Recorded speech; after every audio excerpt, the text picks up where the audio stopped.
السلام علیکم، میں ہوں رضوان اسرف۔ سپریم کورٹ کے فیصلے کے بعد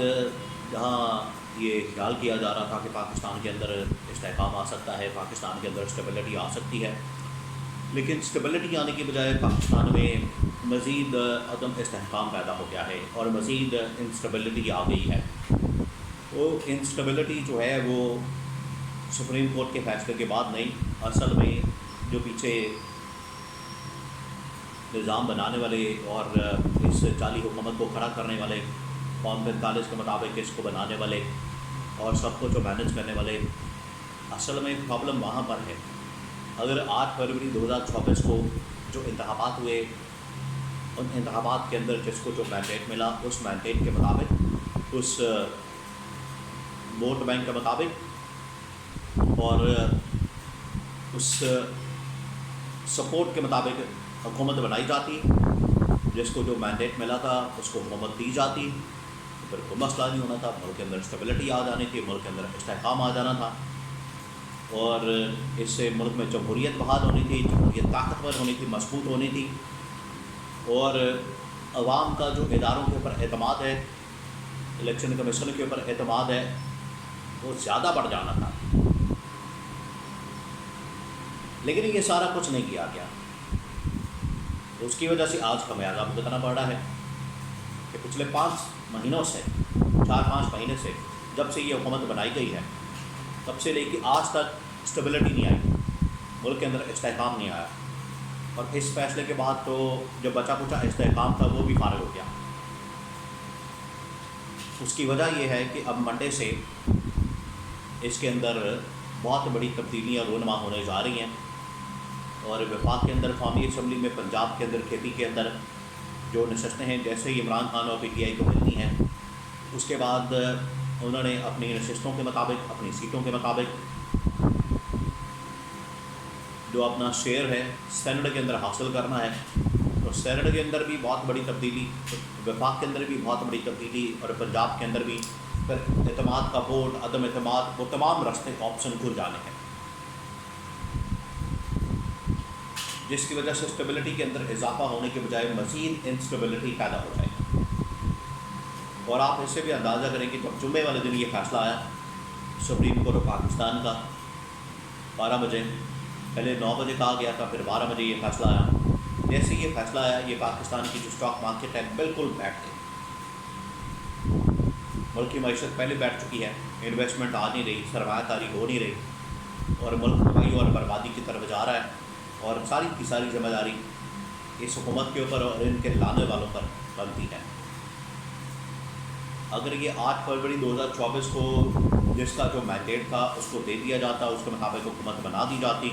تو آج یہ مسئلہ ہی نہ ہوتا سرے سے، جس کی وجہ سے بہت ساری آپشنز کے اوپر بات ہو رہی ہے۔ اس وقت اسٹیبلشمنٹ کے سامنے جو مسائل آگے ہیں، اسٹیبلشمنٹ دیکھیں، جب یہ فیصلہ آیا ہے تو فیصلے سے 1-2 دن پہلے آپ کو پتہ ہے کہ بہت ہلچل مچی رہی، بڑی تھرتھلی مچی رہی، اور سپریم کورٹ پاکستان کے اندر مشاورتی اجلاس ہوتے رہے، 2 مشاورتی اجلاس ہوئے۔ اس کے ساتھ ہی ان کو مینج کرنے کے حوالے سے بہت ساری خبریں سامنے آئیں کہ اسٹیبلشمنٹ کی جانب سے ان کو مینج کرنے کی بڑی کوشش ہو رہی ہے، لیکن 8 ججز نے جھکنے سے انکار کر دیا۔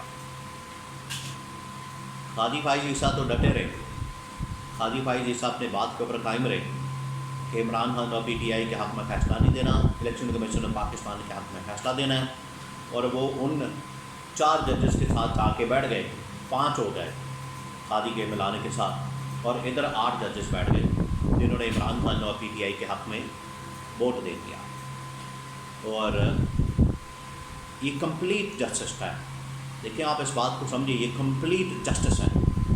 جس کو یہ ٹرم استعمال کی جا رہی ہے، یوز کی جا رہی ہے کہ لیول پلینگ فیلڈ نہیں دی گئی عمران خان اور PTI کو، بلکہ نشان چھین لیا گیا،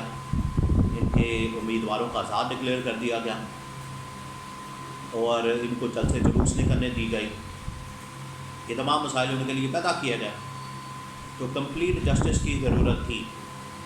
اور وہ اسی فیصلے کے نتیجے میں آ سکتا تھا۔ اب کمپلیٹ جسٹس تو ہو گیا، کہ پی ٹی آئی کو بحال کر دیا، بلے کا نشان بحال ہونے والا ہے، سیٹیں واپس ہو گئی ہیں، مخصوص نشستیں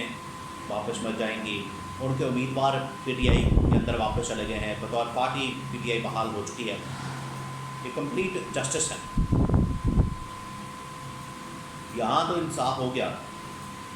لیکن جو یہ نظام بنایا گیا ہے، اب نظام کو جب خطرات لگے ہیں، اس کے بعد اسٹیبلشمنٹ نے 2-3 آپشن کھولے ہیں کہ کن آپشن کے اوپر کام ہو سکتا ہے اور ملک کے اندر اسٹیبلٹی لائی جا سکتی ہے۔ حالانکہ وقت ابھی بھی ہے، جس کا جو مینڈیٹ ہے اس کو واپس کر دیں، اسٹیبلٹی آ جائے۔ لیکن یہاں پر جو نئے ایکسپیریمنٹ، نئے تجربات، کسی طرح سے عمران خان کو آؤٹ رکھنا ہے، باہر رکھنا ہے، اس کو سسٹم میں نہیں آنے دینا، اس کی وجہ سے جو نئے تجربات کیے جا رہے ہیں اس سے اسٹیبلٹی نہیں، انسٹیبلٹی کے اندر اضافہ ہو رہا ہے۔ اب 2-3 آپشن ہیں کہ اس حکومت کو گھر بھیج دیا جائے یا مینڈیٹ واپس کر دیا جائے عمران خان کو، یہ پہلی آپشن ہے۔ دوسری آپشن یہ کہ سب کو ہی گھر بھیج دیا جائے، چھٹی کرا دی جائے اور ملک کے اندر ایمرجنسی نافذ کر دی جائے۔ اور آپ کو پتہ ہے کہ جب یہ فیصلہ آنے والا تھا، اس رات کو بھی، جمعے کو یہ فیصلہ آیا تو جمعے رات کی رات کو ملک کے اندر بہت ہلچل مچی ہوئی تھی۔ رات تک یہ خبریں آ رہی تھی کہ کچھ بھی ہو سکتا ہے، ایمرجنسی لگ سکتی ہے، ججز کو گھر میں نظر بند کیا جا سکتا ہے، کبھی ٹرک آ رہے ہیں، قیدیوں کی وینز آ رہی ہیں، اور افراتفری اور ہلچل مچی ہوئی ہے، تھلی مچی ہوئی ہے، دوڑیں لگی ہوئی ہیں، یہ سب کچھ ہو رہا تھا۔ آج پھر سے باتیں ہو رہی ہیں کہ ملک کے اندر اگلے 1-2 مہینے کے اندر ایمرجنسی نافذ کی جا سکتی ہے، کیونکہ اسٹیبلٹی نہیں آ رہی، اسٹیبلٹی نہیں آ رہی اس فیصلے کے نتیجے میں۔ اور نہ صرف وفاقی حکومت، سینٹ، چیئرمین سینٹ، صدر، وزیر اعلیٰ پنجاب مریم نواز، تمام کی تمام حکومتیں ہل جانی ہیں۔